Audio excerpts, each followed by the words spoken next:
welcome to Elaine's Literary Salon. We're really excited about our book launch today.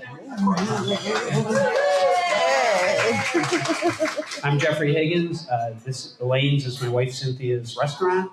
It's Alexandrian cuisine based on our family recipes from Alexandria, Egypt. And we've turned it into a literary salon where we give authors a free space to celebrate their work. To date, I think you're the 212th author I've interviewed, although you've been here before, so you count twice. So maybe you're 211B. All right, fantastic. We have a podcast from our literary salon. It's elainesliterarysalon.com. You can see our schedule, and our podcast is #1 on Apple and on Spotify for Literary Salon, so please check us out. Thank you. We're excited. We've been fortunate to have a lot of really talented authors in here, and it's just so much fun to. It's really like one of my private joys to be able to chat with authors about their books and bringing their stories into the world. So Paula Mays is an attorney with over 30 years of experience. Her legal experience has varied from a start in criminal law to intellectual property, specifically trademarks, and now healthcare. She's also pursued a master's in public health from the George Washington University late in her career. It's an interesting field, and public health affects everyone. Paula is a native of Washington, D.C., raised by a single mother who was both brilliant and resourceful. Paula attended boarding school at St. Timothy's in Stevenson, Maryland, a Baltimore suburb, as her mother was concerned that the black students were not being well educated in schools facing conflict from the new policy of busing. What year was that? 19 Okay.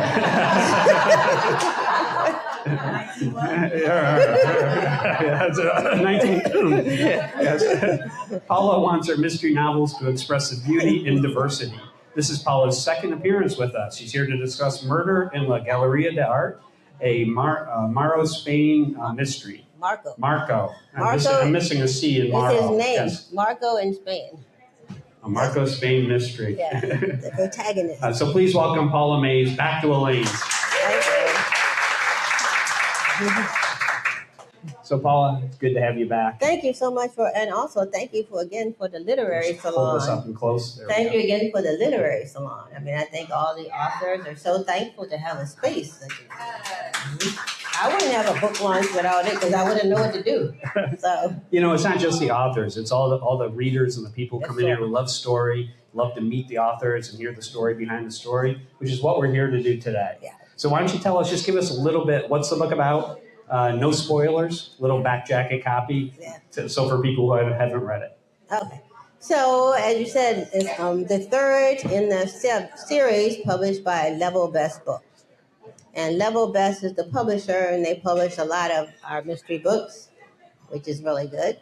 And so this is the third in the series. There's a standalone book involving the same protagonist, but this series is #2, and it's called Murder in La Galeria D'Arte. And so it's about Marco, who's our protagonist, is faced with solving these murders with Detective Flores, who's of the police force, and he's a detective, and they always end up together, even though they're not the same at all. Flores thinks Marco's a hot shot. And he thinks, he's kind of Mr. Cool, and Flores is kind of by the book. So they're forced to team up. And because Marco is half Spanish and half Moroccan, because I put diversity in my characters.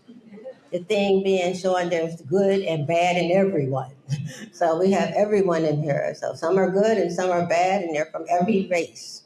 They could be from these races. So Marco happens to be half Spanish and half Moroccan. So he's called in as a private detective because there's Spain, this part of Spain that I always went to, Marbella is right next to Morocco, Tangier. So there are a lot of half Spanish, half Moroccan people there. So it's very reasonable that he would be like that. And I actually had this really good-looking cab driver. That's where I got it from. See, now we're getting to the real stuff.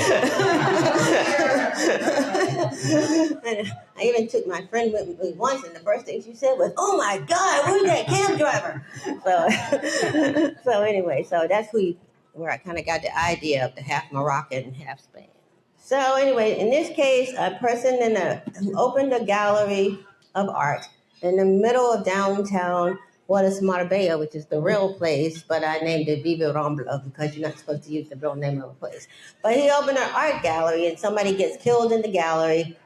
So he and the detective Flores have to determine why somebody would kill somebody who just opened an art gallery. And then they have all these adventures, and they end up going to Britain, the UK, Morocco, and Tangier, where Marco's grandmother is from. He talks about his grandmother all the time.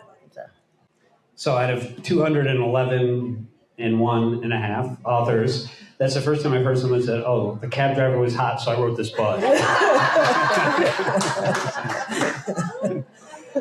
So I'm curious, at the beginning you said there was a standalone, then there's two in a series. But if it's all the same protagonist, like how did you differentiate between a series? Because sometimes series are based on, situation, or they can be based on geographical location or on protagonist. So is it the same continuation of the story from book one to book two? Well, no, in actuality, I just had a publisher, a small publisher for the first book, and then Level Best gave you a 3-book series. So this is book two. Everyone gets this confused. This is book 2 of Level Best's 3-book series. All right. So how long did this one take you to write? I'm always curious because it's so different with authors. I think it's like a year or something. I think a year. I would say a year. Because I don't remember exactly, but I think a year. How did that experience change from the first book? Because I interviewed you right after you did your first book. Second. That was the first book in the series of Level Best book. The first book, Murder in the Parador. All right, let's start over. So I'm Jeffrey Higgins, and welcome to Lane's Literary Salon. The first book is called Murder in the Parador, which my friend Lynn here was the first person to buy and held it up and showed me a picture. I think she was the first purchaser, so yay, Lynn. So that was by a whole nother publisher, a small independent publisher. Then, after I went to like a Sisters in Crime conference, Level Best Book said, would you like a 3-book series for your other book? So that was number 1 in that series, which is what I talked about here, which was Murder in La Plaza de Toro. And anyway, I'm going through this whole murder in Spanish thing, in case you haven't noticed. Yeah. There's a theme here, murder in something Spanish. Now we all want to see a picture of the cab driver. What was going on over there, Paula? He was nice. But I'm saying he just inspired me to come up with the half Spanish, half Moroccan thing. So that's what. Yeah, no, there's a whole issue between, people from Morocco versus Europe, and how they are being treated, because Marco is all the time called a gypsy. Which is not a good connotation because of his looks. They're like, oh, you must be a gypsy. So there's an issue there. So that's why I was trying to bring out the racism issue too. So I'm hesitant to ask a serious question again, but I'm still curious. So, how did when you got this series from Level Best when they're making this offer? Did you already have an idea for a bunch of different books in this world? Or were you just like, serious, you want 3 books? You got it. Right. B. Okay. So where did the idea for this one come up? I'm always really curious, because, writers are making these things out of whole cloth usually, right? Sometimes they take something that happened in real life and they're just fictionalizing it. But where did this come from? Well, I take things that I'm interested in, like what you'll find that I find is like the Spanish Civil War. No one ever talks about the Spanish Civil War. I thought that's interesting.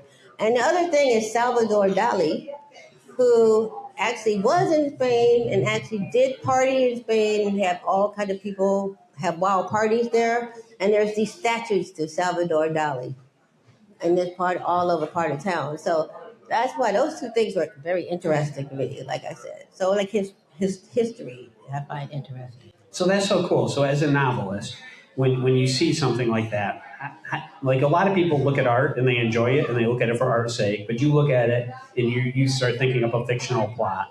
Like how does that work in a novelist's mind? Well, I also do watercolor, so I like art too. Brag on yourself, Paula. Oh yes, I watercolored this lovely picture here. Hold the mic up so we can I hear. watercolored this lovely picture. You did that? Yes. Wow, it's beautiful. Mm-hmm. And you've got bookmarks here too, right? Yes. So you can purchase the book. A lot of times at these things, the authors bring the books, but that it takes like 6 months or so sometimes, or a few months to get them. So keep from having the risk of them not getting here in time. You can have a bookmark on the back has a QR code. So. I love the QR code, right? You've welcome to the 21st century. Exactly. That works really well. Yeah. So when did the book launch? May. It was a little bit late, so I think it was May.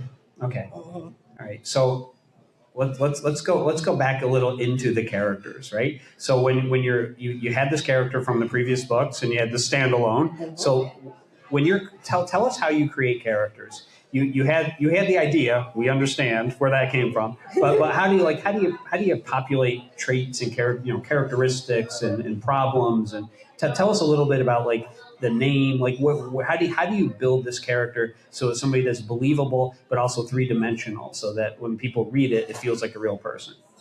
Also, Jeff, as you know, Jeff has several books of his own, right? So as you know, some of these things kind of write themselves.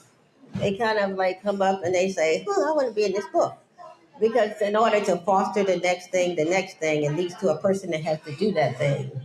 And then I'm good for like looking up a name. What would be a good Moroccan name? That sounds good.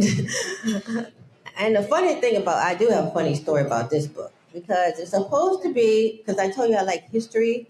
So it's supposed to be about a famous painting from the time of Boabdil, who was the last leader of Spain before Isabel and Ferdinand. Does that make sense so far? So Boabdil was actually the last leader. So I made up that this painter from that time had made this painting. And I named him Samaya Runya because that sounded like a name of somebody who made the painting. So our friend Suzanne, who's not here, who helps with the paintings on the book, she kept thinking, it's not real, Suzanne, I'm telling you. She's like, well, Samaya Runya, I've never heard of him. I made him up, Suzanne. And then the next time she'd be like, well, who is this Samaya Runya? I made him up, Suzanne. So funny. And she could not get it through her head that this Samaya Runya guy.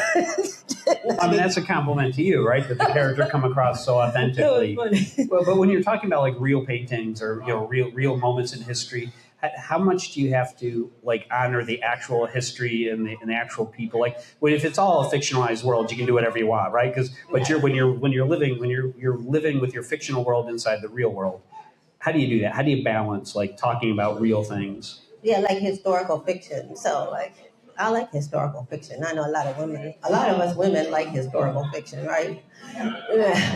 So like the real events, like I said, Boabdil is real, but there's no Samaya Runya. He made the painting. So I think like if you read historical fiction, they take a real world event and put characters in it. You know what I mean? Or events in it. So how much liberty do you give yourself to like change an actual event or alter it or insert your fictional character inside like a real incident that happened? Yeah, I would do that. I don't like to have it to be inaccurate. I like it to have the accurate history and then you just insert the character.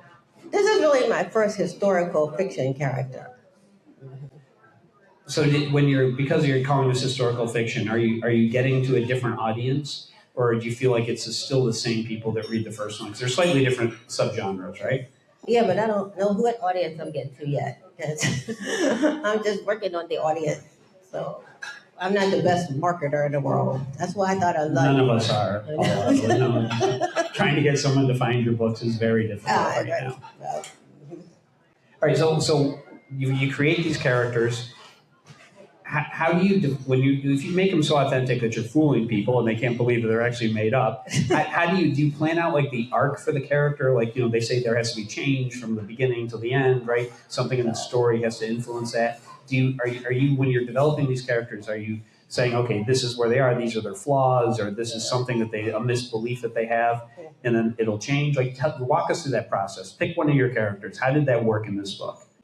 Well, one of the characters, Samaya Runya is dead because he was from the 16th century. Oh, so not him, but the other characters, they try to evolve. Yeah. And the bad characters, you try not to give away the story. So they appear to be nice people at first. So that's that's what I think is the challenge, not to give away the, you know, you have to put them, and you learn from Sisters in Crime, to tell you the truth, I think, by attending the, different things they have. I think you actually learned a lot about plotting and, So a lot of times when people are reading mysteries, they'll be like, "Oh my God, the author's so brilliant! Like, how did they see this at the very beginning? How did they know this was going to happen?" When the truth is often the author figures it out at the end and goes back and sticks it in the beginning. right. Is that what happens with you? Yeah, that's one thing I learned from Sisters in Crime. You go back and you sprinkle in the clues. Yeah, so it seems like you put it in the beginning, but really you went back. Well, sometimes you did, but a lot of times you go back and sprinkle in, as they call it, sprinkle in the clues here and there. Right, Jeff? You agree? I don't sprinkle anything in my books. Oh, you don't? You already know who the clues are? No, the thrillers aren't the same as mysteries, but I have done mysteries. So yeah, you have to give them enough. But how do you decide when is too much? Like, how much do you want some percentage of your readership to like figure out the mystery? Like, is the danger is right if someone gets the end and they're like, no one could have figured that out. It's not very satisfying. Well, I don't mind if they figure out if there's another surprise. You know what I mean? Like, sometimes I have it where I thought the first book you might could have figured out who it was, but you didn't figure out the other surprise. So, you know what I mean? So you might be like, oh, I thought I knew everything. But you just knew who the murderer was, but you didn't know. Did you get feedback from people afterwards about that? Like, it's always interesting, right, to hear what the readers, Yes. Did you fool them? What did they like? Yeah, I know. I like to know that too. But this one, so far, everybody seems to be fooled. Yeah. So I guess I did a good job because they were like, I had no idea. There was a study recently that I read, and people that were actually had a higher level of enjoyment when they knew who did it before reading. Did you see this thing? It came out in probably the last 6 months, which is very counterintuitive, right? Yeah. But people, I think it's just knowing what was happening. They were ahead of everybody in the book, and somehow watching it come together was like maybe more relaxing. I don't know exactly why, but they actually found it more interesting. Oh, But I like fooling them like you. yeah, I like that. So, how many twists do you have to have in a book like this? Well, I think that's the hardest part. Is like, the hardest part to me is the middle, because you don't want people to get bored. So you have to have to me, that's the most difficult part, is to moving the story along so people don't get bored. Well, they call it the muddy middle, right? So when you're writing, do you get bogged down as an author in the middle? Yeah. Are you feeling like, so explain that to people, like when you're in the middle, this is the conflict, right? Sometimes they call it the fun and games, but they call it the try-fail cycles, right? This is the middle of the book where your protagonist is trying to get something and they're trying and failing. So what about that can bog you down? What happened next? You're like, what happened now? Because he wanted them to do something, but you're like, well, now what? You know what I mean? How do you? Yeah. So do you not plan that out? Do you know the ending? Like in this book, did you know who did it and what the ending was before you started? Well, I think this is weird, but I'm telling you, these books tell you. You might not believe it, but these books tell you what they want to do. Mm-hmm. They do. I mean, they kind of go, I think I want to be. I mean, obviously they'll sit and talk to you, but it kind of comes to you in the book. That you feel like the book led you along as to where it want to go. It really does, which is interesting. Ask many authors; they'll probably tell you it's kind of interesting. Do you agree, Jeff? Yeah, no, absolutely. And you say like the book doesn't talk to you, but I actually know a lot of authors who the characters do talk to them. Yeah. And do the characters ever surprise you in the actions they take or the things that they say that you felt like you wouldn't have done that? Yeah, they do. I think so. So where does that come from? Like, I mean, that's weird for readers to hear, right? That authors, it's all coming out of you. You're writing this down. Yeah. So like, how can the author who's created this character and set up the situation be surprised by the way a character acts in the book? Because they don't act that way until you actually write it or type it. Yeah, it's true. And I guess logical flow from the events that occurred. I don't know. That's what I would think. Just the events that happened. But How long does it take you to get into that character's head? Like, how much do they develop when you first start? How much do you know about the character? Well, I mean, I try to do a good job. So I try to be like thorough and do my research. But I try to do a good job because I don't want to write junk out there. So I try to do a good job and be thorough. So it be. So, like when you say thorough, are you talking about before you start writing? Do you do like a character sketch? Do you know their backstory? Do you know what their flaws are? Do you know like their character quirks, or is that stuff that you learn as you write them? The major characters you're supposed to map out, but the minor characters you don't have to know all that. But the major characters you should know there. Even if you don't write it in the story, you should know it. Do you know what I mean? Like you gave a whole little family, and even though you might not put the whole family in the book, but really, if someone wants to ask you, he has a little family, a sister, a mother, something like that. So, how deep do you go? Like, how much? That's interesting. How much do you write for backstory that doesn't end up in the book? Like, how much? Like, how much of it? Like, what percentage of do you write for a character, or that do you research before you start writing that like maybe doesn't end up in the book? I'm not. I don't do a lot of that. I'm like more researching historical facts type person. So for the characters, do you have the full character before you start, or do you have to write Of the them? major characters. Okay. Yeah, the minor characters it doesn't matter, but the major characters you should have an idea of some kind of story. Like Flores in my mind has a wife. Well, sometimes he talks about his wife. And he has a kid, you know what I mean? And he's like goes to church every Sunday. He's very straight laced Catholic. So that's what in my mind. So let's talk about the settings. You obviously have a fascination with Spain, right? So what is it about Spain that got you excited besides the cab drive? Have you been there? Yes. Have you been to southern Spain? Yes. It's beautiful, is that? It's gorgeous. Yes, I loved it there. And Lynn heard all the time when she had to listen to my stories, and Carla, they had to listen to my stories for several years about beautiful southern Spain.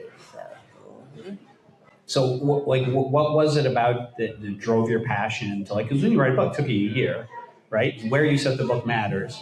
What was it? Is it just the natural beauty of the place that made you want to use it as setting? Well, I like Spain, and I was also influenced by. I don't know if anybody has seen the international mysteries they have on. They have these international mysteries. Some from Italy, some from Italy, France. They have one called Murder In, which is really good. Theater, didn't I tell you about this MAZ, the Mystery Channel? Yeah, I told people about that. MAZ, they have mysteries from around the world. And so I started watching them is what made me, I was like, mystery's a beautiful place. And Spain, Julie Shields, we can do that. So that's pretty much, yeah, because they have really good ones. They were kind of famous for people who watch them, like Montalbano, set in beautiful Italy is one, and Inspector Brunetti also set in Italy. They're well known to people who read. So how important is it for the author to actually visit a place and go there and touch the grass and see it? Well, for me, I try not to put places that I haven't been, unless it's just like I sent somebody to the University of Glasgow. I've never been there, but I try not to put things that I don't know about because they're not in my head. So what is it? What is it that gets in your head when you're physically in a place? Because I mean, you can look at YouTube and Google Earth, and right, there's a lot of ways to research a place. What is it that's different about you physically being present before you write something? Well, like I was telling you about the Salvador Dali statues. Like you wouldn't know that if you weren't there. Like in the plaza in Marbella, there's all these Dali statues. Like I said, you wouldn't know that if you hadn't been there because it's not something you hear about. It's like that type of thing. Like I know there's these statues, and I know where they are, that kind of thing. How much do you do like multi-sensory description when you're writing these things? Because places smell different, right? Mm-hmm. They feel different. The wind is different. How much of that gets into your book? A lot. I'm big on that. Yeah. Because like in Spain, for example, it smells like oranges, the orange trees, the Plaza de Naranja. It does smell like that too. It smells like oranges and blossoms, and it really does smell like that. Again, about being there, I know it smells like that, right? But those are the cool details that make readers realize. It just even if you haven't been there, when you put that in there, it makes it feel authentic. Yes. So when you're doing a plot, like mysteries are different. I write thrillers, right? I've written one mystery, but they are different in that you're trying to solve something, right? So you have the crime at the beginning, you have the murder, and you're walking through. how much detail within that murder, within the A plot, right? Like not everything that you're writing, but how much of that do you have to like map out and diagram before this thing starts? Because it is a puzzle, right? So you know, without knowing the full puzzle, it's kind of hard to break it up into pieces and filter it in or sprinkle it in, like you say.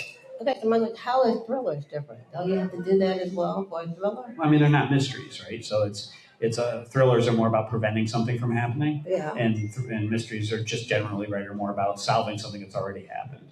So they're somewhat different in those. There can be mystery thrillers, you know, and there's other similarities, but it's very different. Like thrillers are not like solve that crime that happened. Okay. So how much of it like do you have to like figure out before you're doing it? So they're complicated. Like anyone who everyone loves mysteries, right? You're watching it on TV, you're reading a book, like you're trying to figure it out. And you have smart readers here.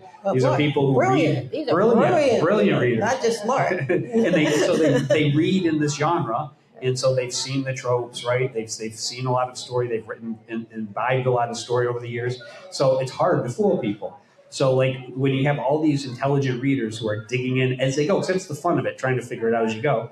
How much of that do you have to map out? Like how ingenious, I guess, do your murders have to be? Well, they call it the sisters in crime. They have the pansies who write off the top of their head, and the plotters, and the people in between. I'm the people in between. You know what I mean? For a plot. So you're not plotting out. You know, some people are very outline, detail. If I did that, I wouldn't end up doing what it said. So, and then I'm the in between that kind of like has an outline, but then you, like I said, what happens next? Yeah. So. Does that kill a little of your enthusiasm when you're outlining or planning too much in advance? Well, I don't do that. I can't do that. I wouldn't even know what to say. So I'm an in-between person. Okay. Yeah, you just kind of, like I thought, I want to know about the Spanish Civil War. It's the things you want to know about. You know what I mean? Like, I'm also interested in the whole Belle Abdel period. So I thought that was all kind of interesting. And things you don't hear about. And as Lynn knows, I helped in an antique shop. So that appears in here, Lynn, with the antique shop, with the issue of the silver, right? So other than being in a place in person, what are the other research techniques you do? Because you're talking about a lot of different things that people don't know about. How did you research this book? Just general looking up Google, you know, to make sure I had that. Like, for example, I wanted to have the painting, so I was like, what would a painting of this century look like, and what century would it be, to make sure it's accurate time period, you know. So what would it look like? What would the author of that time period look like? To make sure I have accurate information, it just doesn't sound silly. And plus, I want to know anyway. And then also, it was interesting. I started looking up the Spanish Civil War, and then I found out that there were these Moroccan troops that were loyal to Franco. I don't know if you all knew that, but I didn't know that. I thought they were called the Marabots or something. I think it's in here. And they all were loyal to Franco. And they raised money for Franco's revolution. I thought that was kind of interesting, that kind of stuff. Interesting. So when you find interesting facts like that, how do you know how much to put in the book? How do you know if it's like driving your plot or if it's just something super interesting that you discovered? Like, well, it drove the plot. It was in the plot because it relates to the plot. Like in general, how do you know like when to put something in? Because I'm sure you do a lot of research that doesn't end up in the book. Mm-hmm. Well, I just think as your story goes along, or like they say, kill your darlings. You don't have to put everything in there, even if you thought it was wonderful. But as your story goes along, I think you're gonna say, oh, well, this would fit, and the other might be interesting, but it would not fit into the story. So when you say like fit, so it's whether the fact is relevant to the A plot or relevant to the character. Yes, or you're supposed to it's always supposed to further the story. I think they tell us. What was the strangest or most interesting thing you found while you were researching this? About the Moroccans that were loyal to Franco. I thought that was really interesting. Mm-hmm. Maybe it's just me, I'm sort of a nerd, but I thought that was kind of interesting that they had whole organized groups of people that were loyal to Franco. Do you get feedback from readers on like interesting facts like that when things they've said, oh, I didn't know this in your book, or is this true? Well, this is too new, I think, for that. With your other books? No, not really.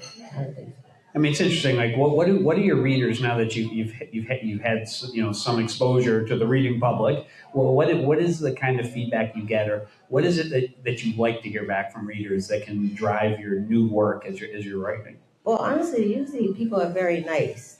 I don't know if they're just being nice, but usually they like the books. So every time they've always been very nice. So I don't know if they're just my friends and they're being nice, but usually they'll have like really nice things to say. One thing they say a lot is it reads fast.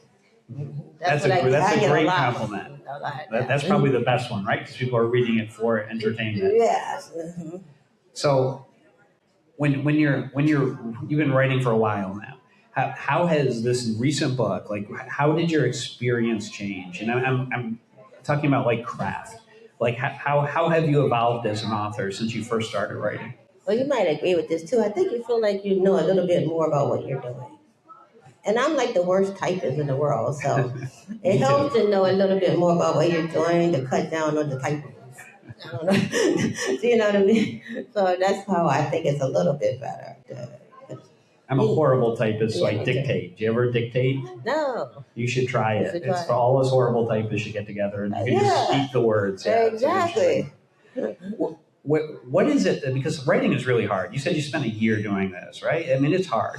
And I think everyone thinks they have a book in them, but then when they start doing it, they realize there's a lot of technique. There's a lot of things we don't know because we're always learning. Every book you write, everything you write, you get better. So what is it that drives you to take on something that's hard like this? Because their books are generally, most people don't know, but they're not financially really viable, right? Like even the big 5 top books, they sell less than 2,000 copies. 90% sell less than 2,000 copies. So what is it that drives you to like write this book? What is it that you get from it? I think once you get started, you just kind of get interested in it. Once you get started. You know what I mean? You just kind of get, and I think, like, again, sisters in crime, having other people who do the same thing, and attending those meetings.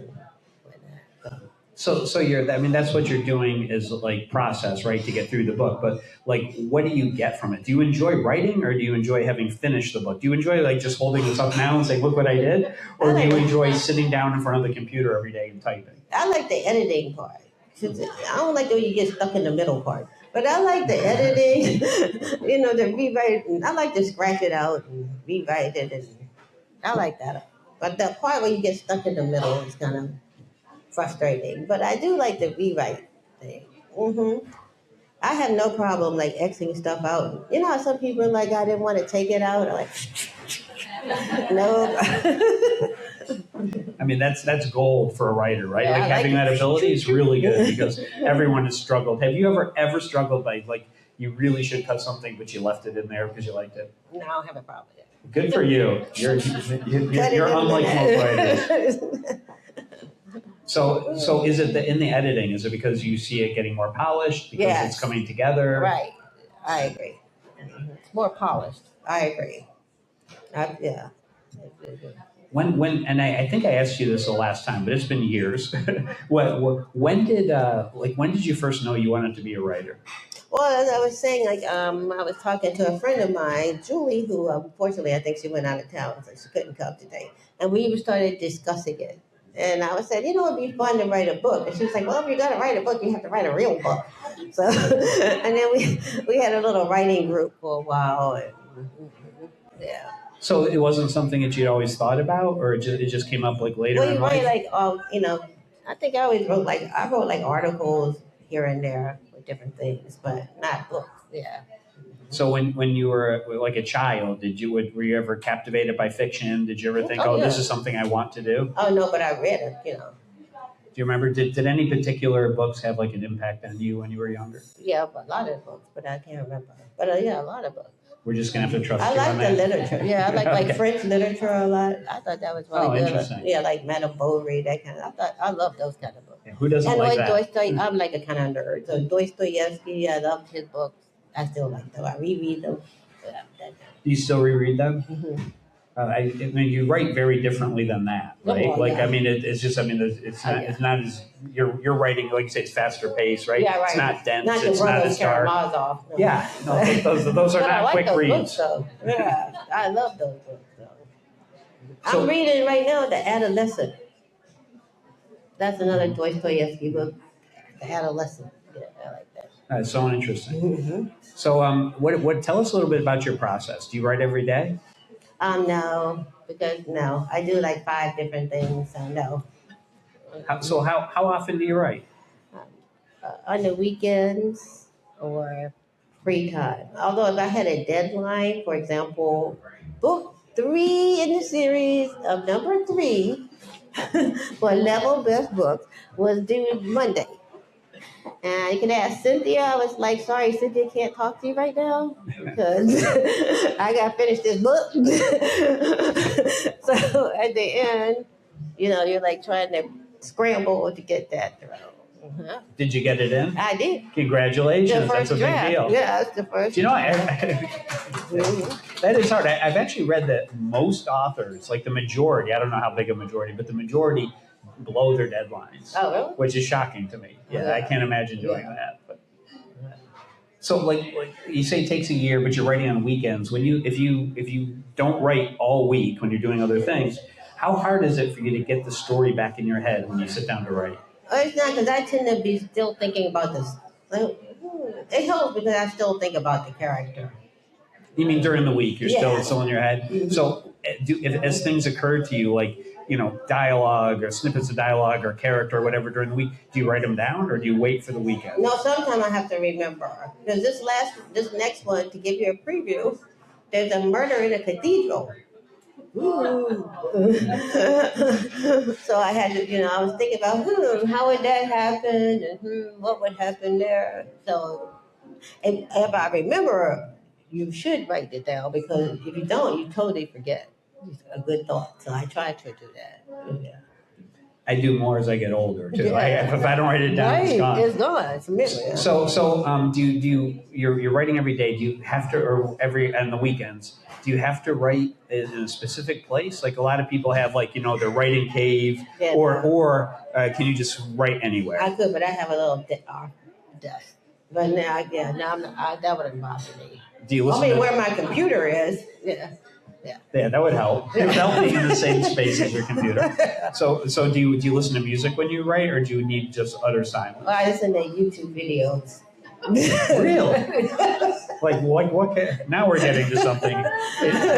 Is it like cab drivers of the continent, or what are you? That was just one guy, Pedro. He was nice. He was my buddy. He said that women used to pick him up. And they would get in his cab and proposition him. Can you imagine? Anyway, I just remember that because I just thought that was so bold. Could you imagine like getting in someone's cab and then? Anyway, I just thought that was kind of interesting. What kind of videos are you watching? I mean, it's like I'm trying to think, like, just because being distracted, right? Like some people have to have total silence. I listen to like instrumental music. I can't even listen to music with lyrics. How are you watching videos and writing? That's got to be really hard. Yeah, I can do it. Multitask very well. Yeah. Just any kind of videos? No, it goes from, you have your certain favorites from politics to, well, I kind of get sick of that. But you have your, the fashion one, over 50 lady, how to dress over 50, that kind of thing.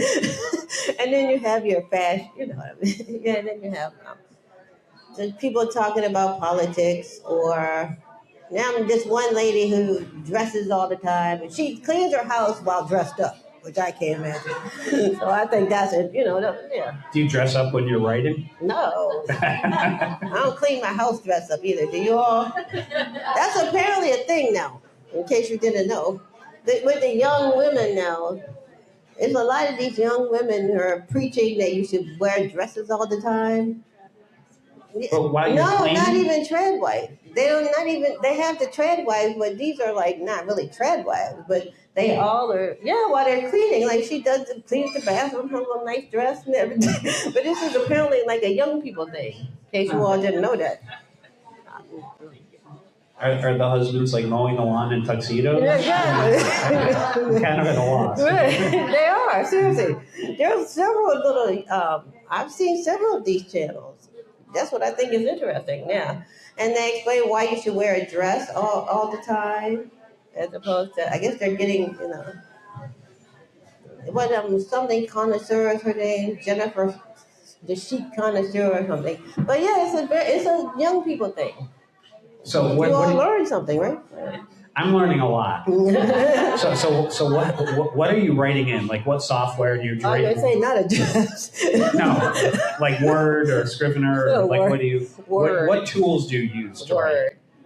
And for editing, the part that you enjoy the most, are you using like AutoCrit or Pro Writing Aid, or do you use some kind of editing software? No, but I think I would. I haven't looked into that, but I think I will because that'll help you.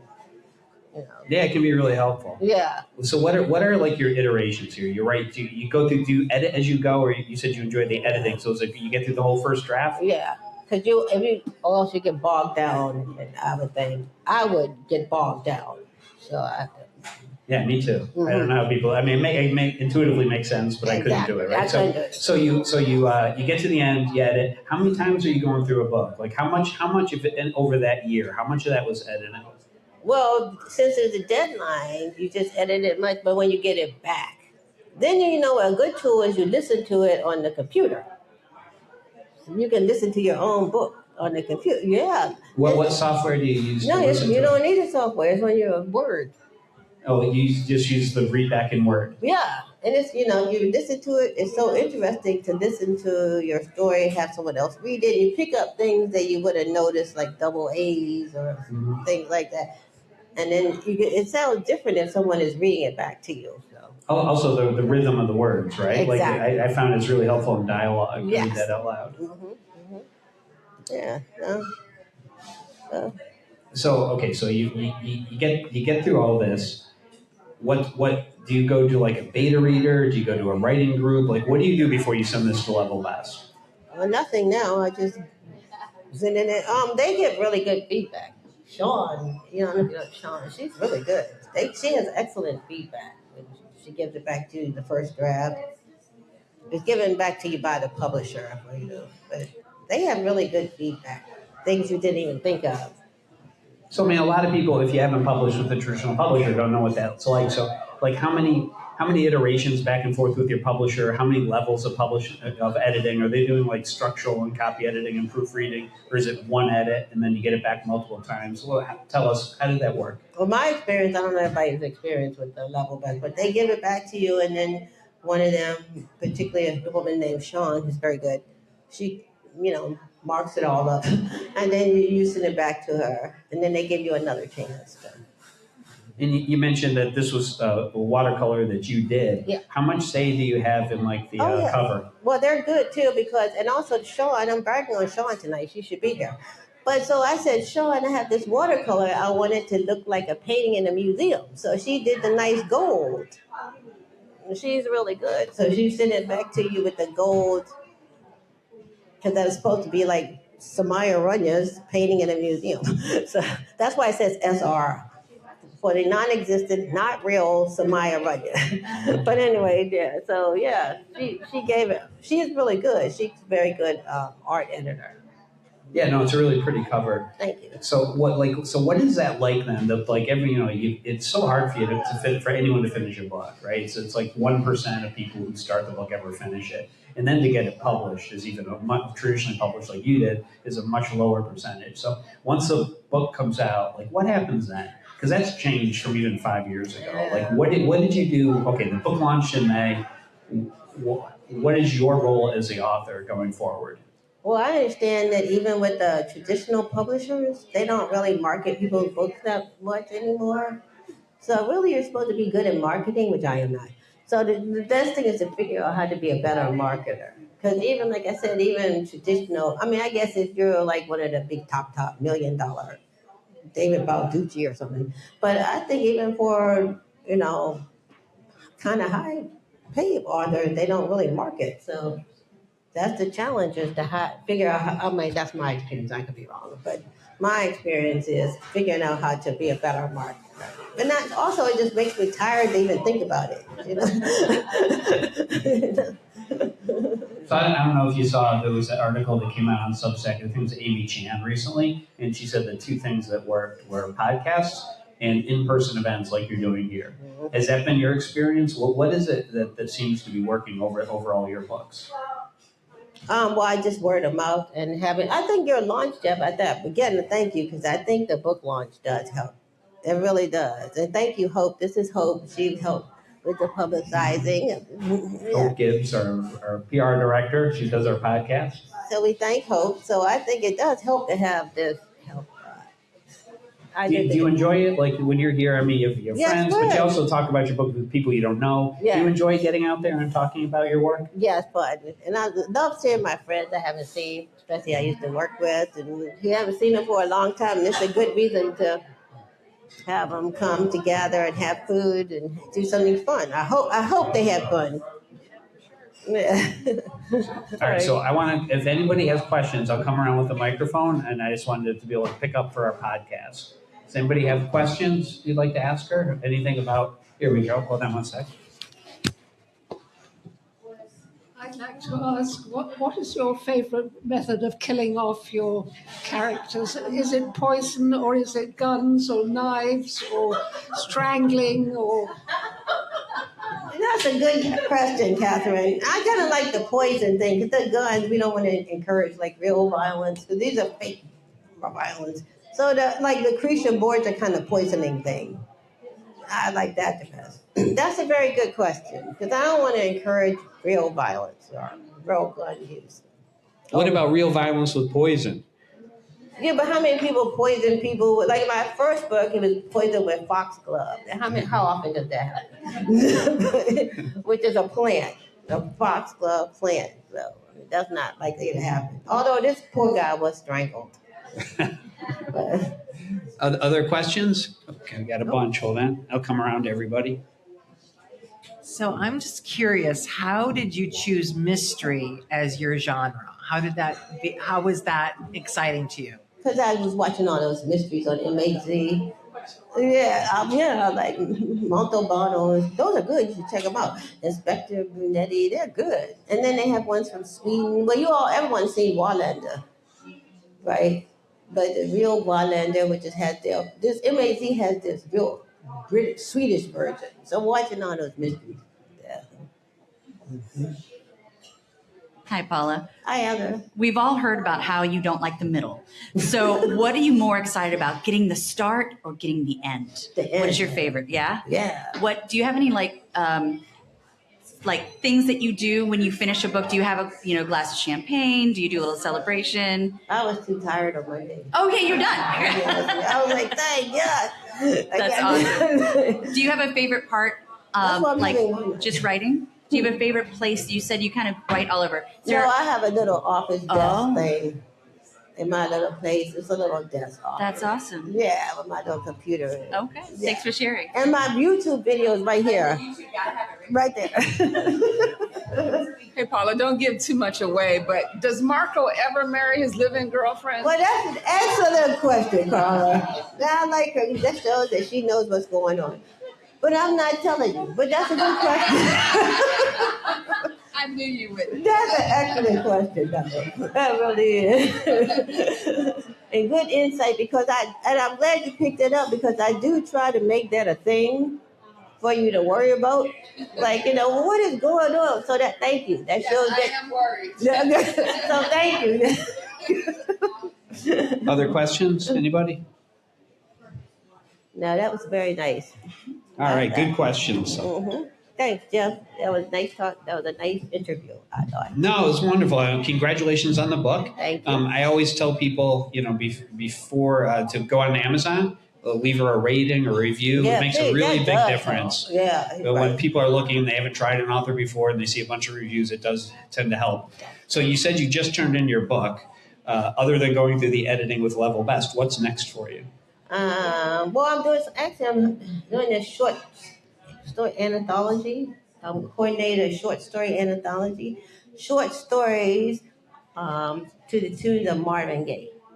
Oh, very fun. Yeah, you know how we have there's a lot of these anthologies inspired by the music of Marvin Gaye. So you're editing the anthology? Yeah. Oh, fun. Mm-hmm. And are you putting out like a general call, or are you doing No, invite we only? have like several people, like 12 people signed up. Have you done that before? Nope, it's my first. Oh, that'll be really fun. Mm-hmm. And so, when you mentioned Sisters in Crime a bunch of times, and you were certainly very active with them. Was that? I mean, a lot of these groups do these types of anthologies. Is that community important for you as an author? Yeah, I was the president of it for. I'm not now, but I think it's very helpful because you learned a lot. Very, very helpful. And where should people who are watching this go to find your work? Amazon. I'm saying on my little card. The QR we have Level Best Books, Amazon, Noble, Apple, Barnes and Noble, Kobo, Bookshop.org. So you're wide. You are everywhere. That's what they said here. And do you have a website? Yeah, but I don't ever really look at that. But yeah, no. No? We'll say no. That's a because fishy I need answer, to fix Paula. that. We'll just say no because I have to fix that up. Now I want to go look at it. It's going to be like Cab Drivers Gone Wild or something. Okay, we'll take a look. Well, you ran with that cab driver. I know. All right. Well, Paula, thank you so Thank you, much. Joe. Congratulations on the book. And thank you for having us.